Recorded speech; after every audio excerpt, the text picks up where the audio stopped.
Welcome to the Gifts for Glory podcast, where we celebrate and promote men and women using their gifts for God's glory. Know someone who is making an impact for God's kingdom using their gifts, talents, and passions? We'd love to meet them. Send us an email at podcast@giftsforglory.com. That's podcast@gifts4glory.com. And now here is our host, Dave Ebert.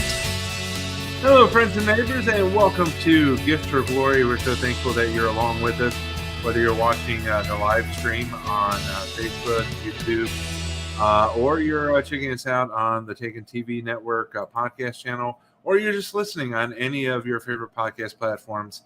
We thank you so much for joining us, and we just encourage you, if you would, like, share, subscribe, and also leave a review if you're on one of those podcast platforms that accepts reviews. Any positive feedback will be wonderful, and also to help more people find the amazing stories that we're able to share here.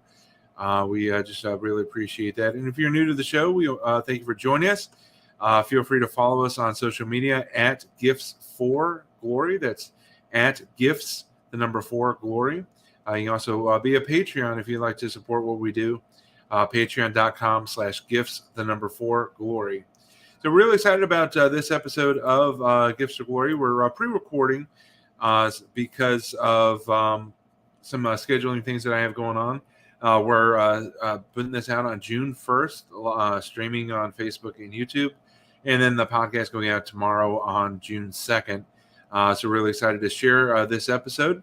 But before we get into to our guest, let's dive into our Devotions with Dave segment. For today, we're going to be reading out of 1 Peter chapter 4, verses 10 and 11. And this one really fits in with what we do and my philosophy behind Gifts for Glory. In fact, the T-shirt, Our Gifts for His Glory, hashtag OGHG, Our Gifts for His Glory. That's what we're all about. And in 1 Peter chapter 4, Peter's talking about that. Each of you should use whatever gift you have received to serve others as faithful stewards of God's grace in His various forms. If anyone speaks, they should do so as one who speaks the very words of God. If anyone serves, they should do so with the strength God provides, so that in all things God may be praised through Jesus Christ. To Him be the glory and the power forever and ever. Amen. And right after this, Peter is starting to talk about suffering as a Christian. So that goes hand in hand with this idea of use your gifts to serve others, to glorify God, to bring people closer to God. God is the ultimate creator, and we are designed to be in His image, just as creative, just as talented, obviously on a much smaller scale. But it's all about serving Him through the gifts that He's given you, because there's somebody that you're going to be able to reach. Whether it's podcasting or comedy or being a voice in the wilderness, trying to wake people up, to raise awareness, things like that. Each of you should use whatever gift you have received to serve others as faithful stewards of God's grace in its various forms. And, I talked about a lot of creative gifts, but there are administrative gifts. There are gifts of just simply having incredible blessings. Maybe you come from a rich family. Maybe you've been very blessed in your work, and maybe your gift is the ability to give, to support, and to meet needs. So use whatever gift that you have, and use it in a way to be a faithful steward of what God has given you. And it's not to say that everything has to be given away for free. It doesn't mean that if you have a talent or a gift, you can't be paid for it. But use it in a way that honors God. And I just want to encourage you with that. And that's kind of our philosophy with Gifts for Glory. Our passage again was 1 Peter chapter 4, verses 10 and 11. So I just want to encourage you, use your gifts for God's glory. And He will multiply it, He will expand it, and He will use it in many ways that you can't possibly imagine. So that is our Devotions with Dave segment for today. Thank you again for joining us here on Gifts for Glory. Next time, I want to bring up our guest. Her name is Donna Carter. She's with an organization called Going Ballistic. She's the founder, president. She's an activist and a patriot. She's a mom with a mission, and she is a Texas dynamo with a passion to articulate ways to protect kids in schools, and also protect the law enforcement officers that ensure their protection. She encourages us to do more than wonder what would happen if there were an active shooter in your child's school. Go beyond the topic of gun control and have a conversation that protects kids and communities. Pray for peace, but be prepared. And so prepare yourselves to meet Donna Carter. Donna, welcome to Gifts for Glory. We're so excited to have you. Thank you so much, Dave. I'm excited to be here. So I was really excited to when Leslie from Felix Strategies reached out and shared your information because as we are sharing this live stream or this video feed, we are just past the anniversary of the Uvalde shootings, the tragedy that happened at that school, where so many things went wrong, and one of them was the police didn't necessarily have the equipment they needed to go in and protect the kids. So that's kind of where Going Ballistic starts, I believe. But in your words, tell us about Going Ballistic and the inspiration behind it. Yes, well, that is exactly the catalyst. My brother-in-law is a retired Texas Ranger. And so after a few days of just praying and lamenting, and I thought I should call Matt. And so I texted him and just said, hey, do you have some time to talk? And we called, we started talking, and it was just one of those conversations where he goes, Donna, it's funny you called.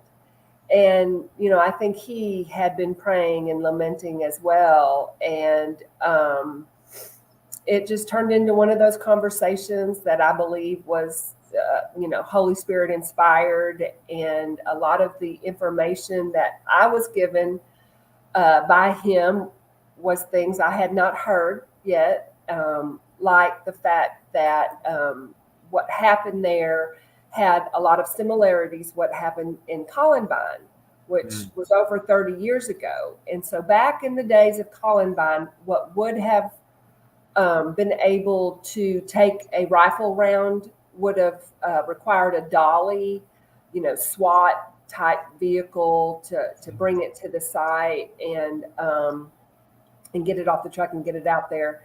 And today, that same piece of equipment, which a shield that can take a rifle round, is just one shield, like a 24 by 30 feet, 36 piece of equipment you can carry in the back seat or the trunk of the car. And and just hearing some of that, my head exploded and my heart broke. And, part of the waiting that a lot of us witnessed on the footage was because that shield that they were waiting on came from the next county. Yeah. And so, and he even said, I don't know why every first responder doesn't have one. And I thought, yeah. And that just started. And he goes, well, you ought to call, Sheriff Shipley is the recipient of the first shield. And I called him and I said, hey, if it were to happen, are we ready? Are we equipped? And, the answer was no. And so, hence Going Ballistic was born. So these shields, approximately how much does one cost? So in the research process of that same question is like, where do you get them? How much are they? I just, went to the internet and started looking into that, praying and seeking is really all I've done thus far. Yeah. And the first phone call I got back was from someone from HiCom Armor. And it was the armor company that supplied the shield that ended up in Uvalde and ended up taking those rounds. And they equip the U.S. Marshals and Texas Rangers and things like that. So it again, I felt like was God. But so HiCom Armor is giving us a deal, which is 30% below what the departments can get them for even. And so it's about $4,500. And of course, we're getting their newest. It's the Titan Level 3 with the lights and the little window. And yeah, I actually have one here if you want to see it. That would be kind of cool to see it. Basically, Going Ballistic is there to help raise funds, basically, so that police departments and first responders have access to this life-saving equipment, kind of a shield of faith in the full armor of God as they respond to tragedies and serious situations. What is it? Just merely donations? Do you have events? How do you get out there and get the funds? So we are taking donations. You know, as soon as I spoke the words Going Ballistic, it was actually last July 4th. We had some people out to the house, and it, like I said, it was like the first time I said it out loud. Well, I mean, it was just like it took on a life of its own. Someone here like helped me get the domain that weekend. He had someone else that had the website set up for me. I mean, all just affirming to me that God was involved. And yeah, I can't even remember what you asked me, but just the what the game plan is, I guess, of. Oh yeah, and so now we have we're able to take donations on our website, and we have our first event coming up. July 15th will be our first fundraising event, and so we're looking forward to that. But so yeah, at the HighCom Armor actually, after they found out about us, and they have just really come alongside and partnered with us, and they gave us our first shield. Oh wow! And so they donated it, and they're actually willing to do that annually,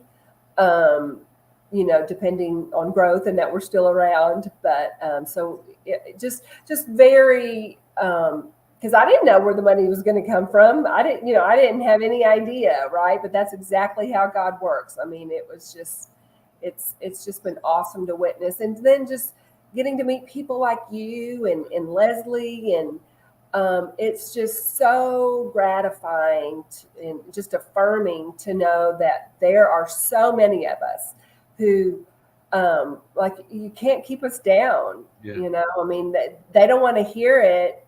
And, hopefully we're all ready to make a little bit more racket. That silent majority needs to really speak up. So are you focusing on Texas, or what's your focus as far as like where Going Ballistic is going to cover? We have identified almost 100 rural communities in Texas. So smaller departments just don't have the budget, especially when there's no SWAT with their police station or anything like that. So yes, I'm kind of blooming where I'm planted, and now we're working with Navarro County, and so we're just going to try to kind of grow locally, and but we are also looking at partnering with the Patriot Academy, which is just, again, a wonderful organization who is trying to grow disciples and patriots. And they are out of Fredericksburg, which is a little farther away, but still here in Texas. I'd love to see, I don't want to ever limit God. I'd love to see little Going Ballistics pop up all over the place. And, people just understand that we don't have to wait on the government to do everything, and God forbid if there were an incident, I know laying in bed at night, asking myself all the questions, the buck really stops here. I mean, if something happens to, my loved one or someone I know, I'm going to start saying, what could I have done? Mm-hmm. Have you received all positive, or have you received any kind of negative pushback for what you're trying to do? It has been mostly positive. I, of course, get a little bit of pushback. And then right after we kind of had the idea, which Going Ballistic is basically just me, my brother-in-law, the Texas Ranger, and then my husband, who's willing to be our secretary. But he really lets me do a lot of it because he wants, if it were to be successful, of course, God gets all the glory. And I say, like, I feel like I'm walking around Jericho, just tooting the horn going, what are we doing? Like, I don't know what I'm doing. But so, yeah, we're just a small little entity that, doesn't have, much going on yet. Right. But this would be your first year anniversary coming up this summer. So pushback. So some pushback is, so I picked the name. Again, I hope that was divinely inspired. Mm-hmm. But so my husband was even like, but that's going to wrinkle some feathers. So it took a while to get my 501c3. But we did get it within the year. So I obtained the 50. I think I filed for it in August, maybe, and then I obtained it in December, and then we had gifted our first shield in February. Oh wow! So your goal for this year, according to the presser I saw, is 50 this year. 50 this year, yes. And go ahead. No, that seemed like, wow, yeah, but again, I'd rather have a high goal and not hit it than underestimate or, I don't mind failing. I'm not in the results business. My husband is territorial and protective of me, and, it's like, but I've embarrassed myself for less, I'm not worried about any of that. And that's the thing when it's on something that you're doing for God, even if you fall flat on your face, you're in the perfect position because you're laying prostrate before Him. Mm-hmm. So it reminds me of the Blues Brothers. I don't know if you remember that movie. Oh yeah, we're on a mission from God. Yeah. So I want to transition in. One of my favorite parts of every episode is we talk about our guest testimony, their story of how they found the Lord or how they let the Lord find them. So did you grow up in a Christian home, or how did you come to Christian faith? I was blessed to grow up in a Christian home. I remember being in about the second grade and starting to spend the night with friends.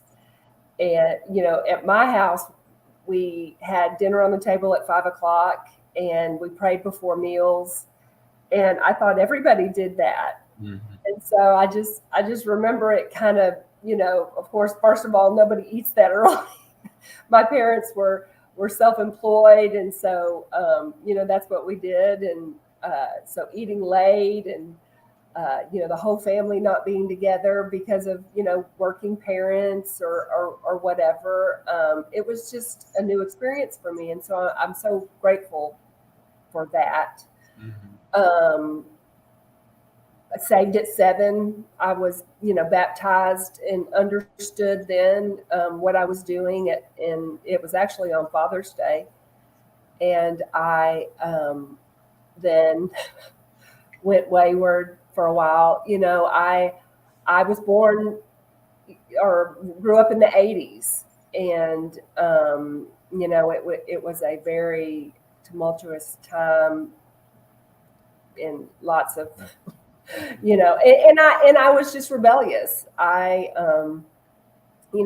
took that wide gate path and but never lost my faith, never, and I would sit on the bar stool or whatever and just, talk about how, I'm way past denial, and I knew my faith, I was so just lost and deceived and delusional, but was just served a big portion of faith.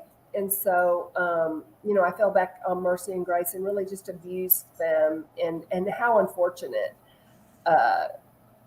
until, I kind of woke up, grew up, and, at 40, I really then had a recommitment of my life, and the Holy Spirit, I believe, interacted with me in a way that had not before that, and that was because I was doing some different things and had true repentance, and a mentor that led me into a real dependence on God, and not just a belief in God. It's very different. Like my faith, I never doubted God, but as far as being obedient and depending on Him, I was clueless about. I had no idea how or why I would do that. And so that changed everything for me. And so I was in a relationship at that time, after many broken hearts and relationships by me. And my husband, who I'm married to now, we got married, and he and I were older and had not had children. And so and he too, a strong believer. He was the first person who really was a spiritual leader. And boy, did I need it. And I'm just so grateful for him. And he stuck by me through a lot of the hard years at the end, and then waited to see if I was really changed for a while, which I don't blame him a bit. And then, so one of the remarkable things God did for us is we had our first child when I was 48, and he was 61. Wow. So congratulations. Thanks. You said first child, so that means there's more on the way, or there are more? No, just meaning he nor I had ever had children. Okay.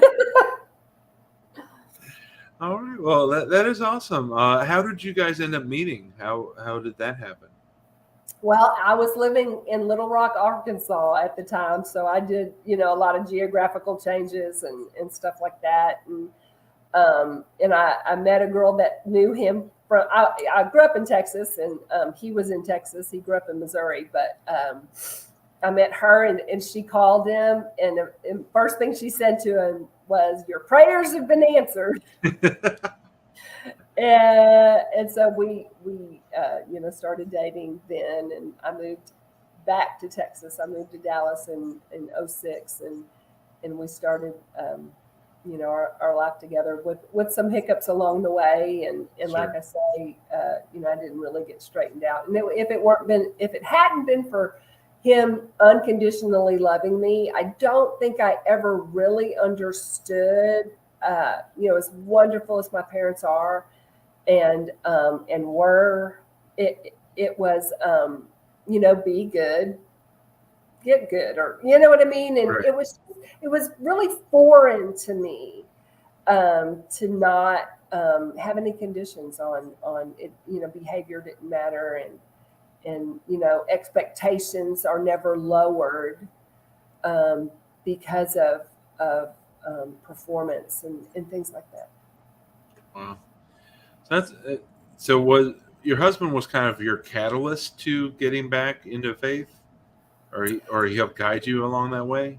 He did. Well, he stuck by me so when I met him, I was trying to be good, kind of thing, or whatever, and then had to say fall off the wagon, or just kind of went a little awry for a while, which was actually a God thing, because he got to witness firsthand, like having a glass of wine at dinner is just not something Donna does, and never really cared about doing. I pretended that was okay, but it really wasn't for me. And so God had to prove to him, I think, that for some of us it's just not a really good idea. Yeah. How hard do you think it was for you guys, being later in life, to be able to come together and have a marriage, and then have a baby? Do you think it was more challenging, or do you think that because you're more mature, you guys adjusted easier? I think that the difficulty is the same. I think that everything in life has its pros and cons and has the flip side of the coin. And that had we been able or willing, I'm not sure, like the first 6 months we met to do it then, I think there would have been a wonderful result from that. I think there probably would have been more children. There would have been, and then, right, there'd have been the flip side. He worked all the time, never would have been there. Like life really is hard for everyone. It's so hard. Now we are both retired. We are basically stay-at-home parents with all the time in the world. Is that great for our son? I don't know. I mean, if you love him and raise him up, to the best of your ability, like God is going to do what he's going to do in that child's life. And I don't have to feel personally responsible for that. All I can do is all I can do. And if you're working all the time and have 10 kids, it's still all you can do. And it's still, you've got more energy and you've got, other kids for them to play with. But for us, we've got more free time and disposable income, or, like, I don't think it's ever easy. And I don't think you ever have to be, deceived that it's harder for you than anybody else, because it's always hard. Yeah, absolutely. So you get married, you have the kid, and then all of a sudden you're out trying to change lives and save lives in the state of Texas. How was I know that your husband works the secretary. How does your family feel, and are they fully supportive? Is your kid supportive as well of what you're doing? I'll have to admit it takes more time than I thought it would, but hopefully it's just like sowing seed in any part of your life, right? The work and the digging and the planting and all that has to happen, and then at some point you sit back and wait for your crop. But really the waiting can be difficult too. The worrying, did I do enough? Was it, they love it. And I know he's proud of me. Right now he's trying to keep the dogs quiet and, everybody like let the house be quiet or whatever. So, is he supportive? Yes. Are there times that he wishes I was home more? Yes. The other night I had to drive to Longview, Texas, and I got to speak at a True Texas Project event. But when I was leaving, my son was like, well, how many days will you be gone? And, so, like I say, God has, and now looking back, like God has positioned me exactly where he needed to for me to be able to do what it is I'm doing, and Jeff. And I think, Jack, my son, is, hopefully going to be proud of me. Really, it's all because I have friends who, most of my friends are becoming grandparents and are becoming like their kids are graduating college. And so they have raised their children. And all this time I've been so selfish and just being like, ugh, can't you get a sitter? Or, you know what I mean? And, or they tell me about these wonderful classical Christian education, private schools that they're going to. And I'm like, blah, blah, blah, private school. I get it, when I had no idea. And part of that too is now realizing that I am one of the ones who have sat on the sidelines the last 30 years when our education system has been so corrupted and all of this happening. For instance, a part of the research that I've done about these school shootings and has really opened my eyes to the fact that, so what else, I'll just ask you, in your opinion, in the last 30 years? So we've always had crazy people and we've always had guns since the beginning of America. So right. What else do you think is involved?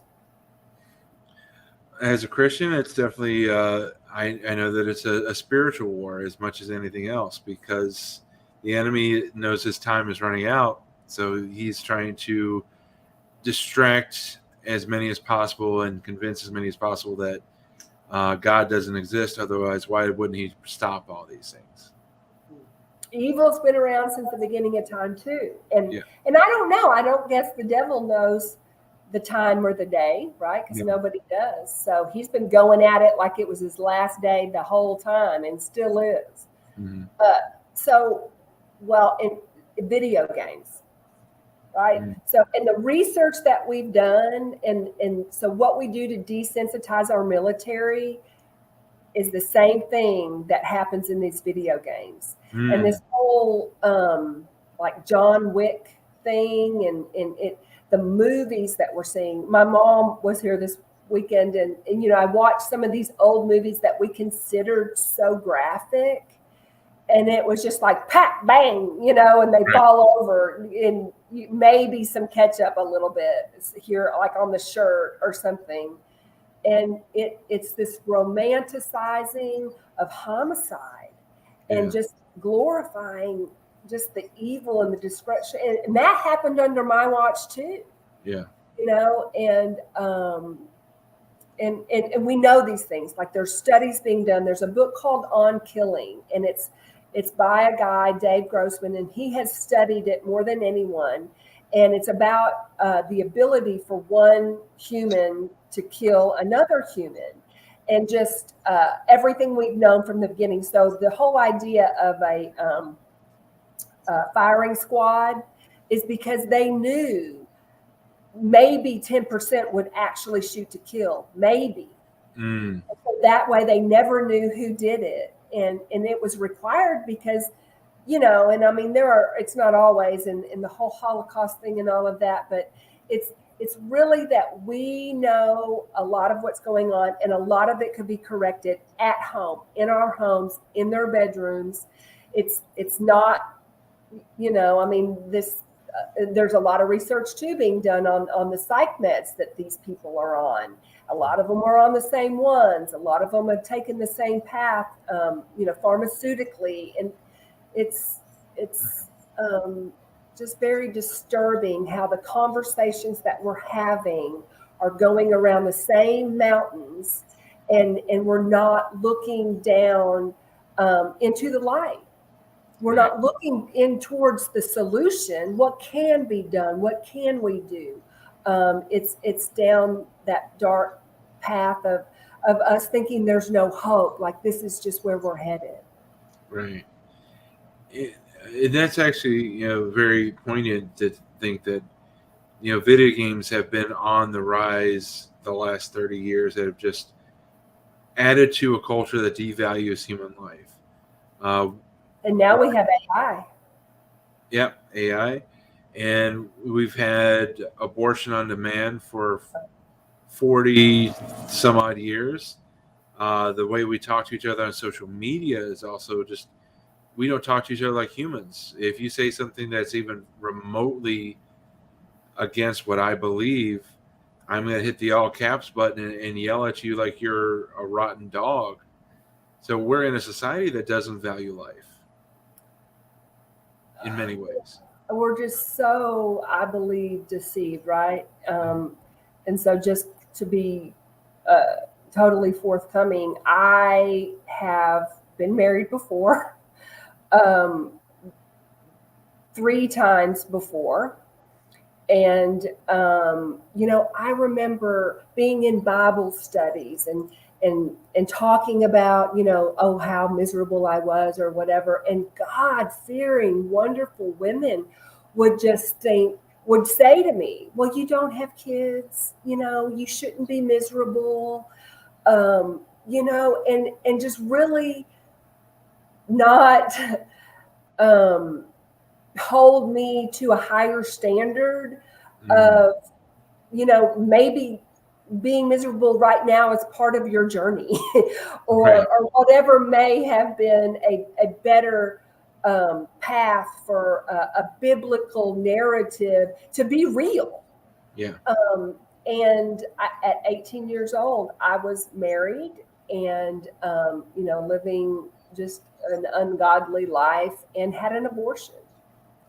You know, and again, it was, you know, we were having marital problems, that we were thinking about divorce already. And, you know, that how such a young, promising woman, you know, how could I think that at that age I was ready for a child? Or, you know, again, I was deceived by others who were deceived to thinking, well, that's true. You know, I'm so young and I don't want to be a single mom. Or, you know, it was just all, and here again, seeking God through it.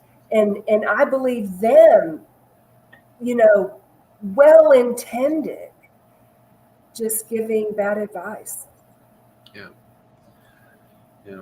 Unfortunately, we listen to our emotions a little bit more than we listen to God sometimes, and we want so badly just to be the encourager and the helper that we sacrifice sound theological doctrine for the feel-good moment. We tickle each other's ears because we want to comfort one another instead of holding to account. So, yeah, totally understand what you mean. I obviously don't understand, you know, what you went through seeing that, but it's very important that we tell each other the truth in love.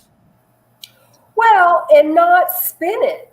Right. I mean, the Bible's the Bible, and it's as real today as it was then, and it's as applicable today as it was then. There's no need to do that, and we don't have to water it down.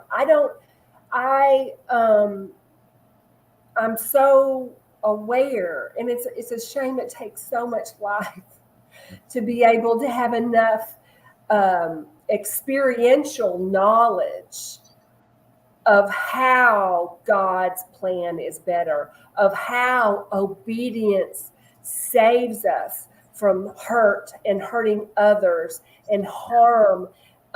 He's not trying to be a killjoy, you know, that there is true freedom in surrender and in obedience. Absolutely. Amen. So I want to remind our listeners, our viewers, visit goingballistic.org to find out ways that you can help support, and also maybe reach out and say, hey, I want to do something similar in my town, because I know that, you know, we have a lot of, you know, in Virginia where I grew up, in the Chicago suburbs, you know, these kind of things are not always readily available. Being close to Chicago, I'm sure that there's probably ways to get that to a local area, like to the suburbs. But southwestern Virginia, southern West Virginia, where I grew up, probably not the resources there either. So maybe they can start Going Ballistic in the mountains there. So check it out and be inspired. Be inspired to not only just ask what you can do, but do it. So I really appreciate Donna for you coming on talking about Going Ballistic. And before I let you go, I have two final segments. The final segment will be asking you to give your wise counsel to anyone that has a gift, a talent, a passion, and they want to use it in a way to honor God. So that'll be our final question. So I'll let that marinate for a few moments. And until we get there, we have the interrogation, which are 7 random questions that otherwise wouldn't have fit in the rest of the conversation. Most of them are softball, so nothing to worry about. So we'll dive into the interrogation now.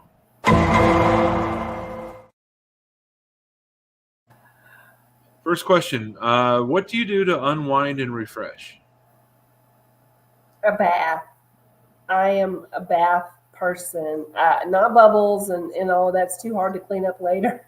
Yeah. But I like to soak, and so yeah, that's what I do. Good.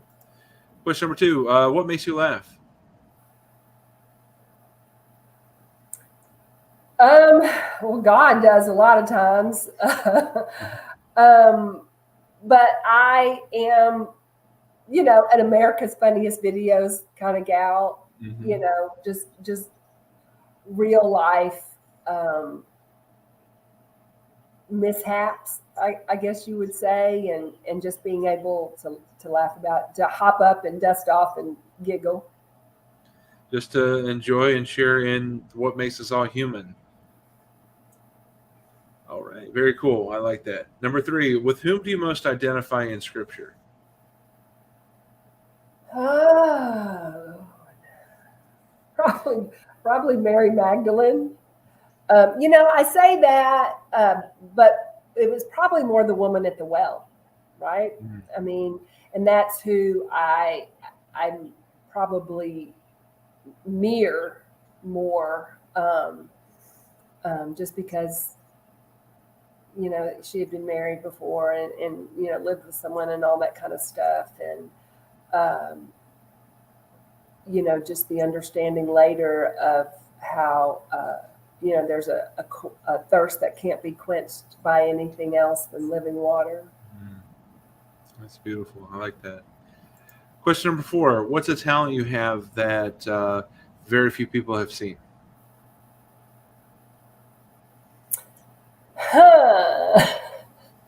Well, it's funny. It just reminded me. So when I was little, I had, if my parents had not been able to afford dental work, so I had, the gap in the middle that was so big that muscle hung down in between your front 2 teeth, and then I was missing my next 2 teeth, which are called your laterals, and so I had a removable flipper, which I could flip down my lateral teeth till I was 27, I think, and so I could, do it, and I kind of looked like a vampire. But now I had got a permanent bridge done, and I wish I'd have never done it. So it's not nearly as cool, and I filed down perfectly good teeth. But so a talent that I have, I'll tell you, through this and God using some of my talents is being a squeaky wheel.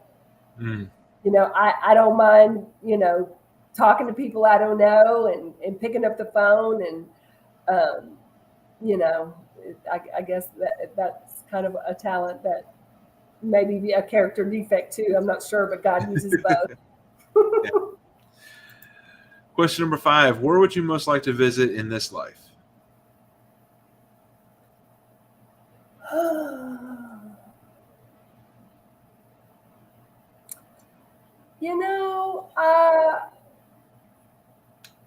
Everywhere. I haven't been over the pond. I haven't seen anything other. Well, the United States and Mexico. So I would love to travel a lot. One of the things is, this is one of those good bad things, like the both sides of the coin thing. So I meet this wonderful man who's financially stable, and he won't get on an airplane. So you take the good with the bad. Yeah. Well, you can take a cruise, take a boat.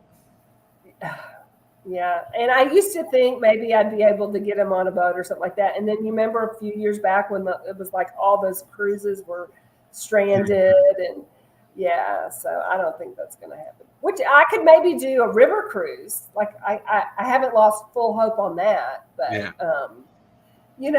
my son and I can maybe travel, and maybe I can get him on an airplane, and when he's old enough. He's only 5.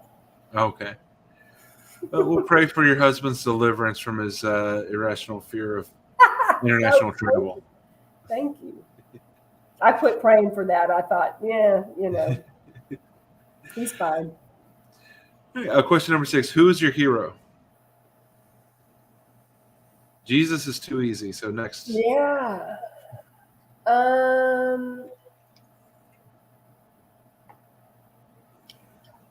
Probably I have a mentor.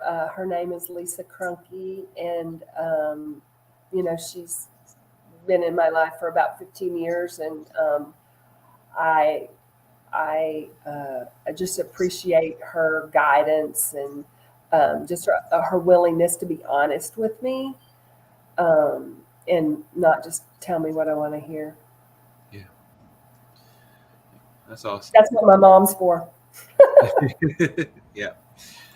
All right, and the final question of the interrogation. If you were to run for political office, what office would you run for, and what's your day one task?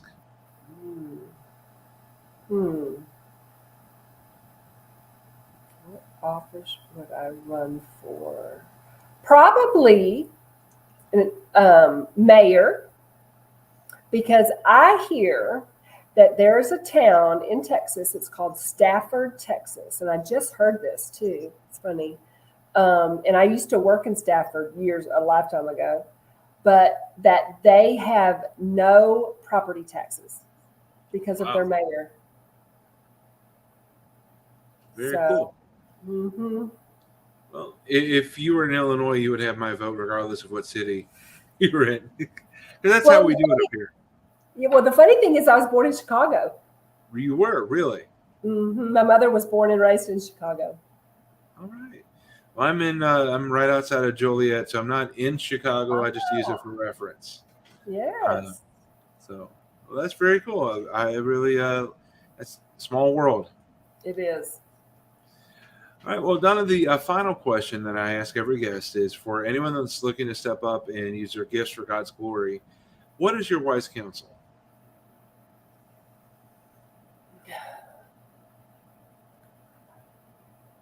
It's funny. So I was just going to say do it, right? But it's funny because just doing what is right in front of you with the thought of others in mind. Because I think we spend a lot of time thinking about ourselves, and I used to really beat myself up a lot. Mm-hmm. And, I didn't realize that's Donna sitting around thinking about Donna. Mm-hmm. And it wasn't helping at all. And so that would be my thing is ask the person next to you, how they're doing, what do they need, and then start to help them fulfill their need. And, and that for me, that's go do the dishes or go do some laundry or, it doesn't have to be this big, huge thing. I think it starts at simple and, at home, which is sometimes the hardest place to do it. And then, at church and then at school and then at, on a community level. We've really lost that local community thing. And maybe, it's a good thing because you and I probably wouldn't be talking right now if it weren't for the ability for us to do this. And maybe the community's just grown and the church has grown. It was never a building anyway. But it would be that follow that small, still voice. Like you are passionate about something. And the way I find out what I'm passionate about is what makes me mad. Yeah. It doesn't take long and you will know, and there will be an opportunity. God will open doors. God will open, and I've had some kicked, slammed shut in my face. And, if that hadn't happened, I'd have continued down those paths rather than, be open to whatever it was God had next. Absolutely. Well, Donna, go ahead. No, it was fear not. Don't be afraid. Do not be afraid. Well, Donna Carter, thank you so much for coming on Gifts for Glory to talk about going ballistic and just showing us that there are a million and one ways to serve God. There are a million and one ways to get involved and serve your fellow man. And like I said, if it makes you angry, if you're passionate about it, find a way to go fix it. And I think that you're a great example. And I just really appreciate your heart and pray huge success for going ballistic and that you will someday be able to take a special honeymoon overseas. Thank you, Dave. Thank you so much. It's just so inspiring to know you're out there and you're in the fight, in the battle that we know is already won, but I'm still going to put up a fight. Yeah. Amen. Well, thank you all so much for joining us on Gifts for Glory. We will see you in 2 weeks right here on Facebook, on YouTube, or wherever you get your podcast. We'll see you next time.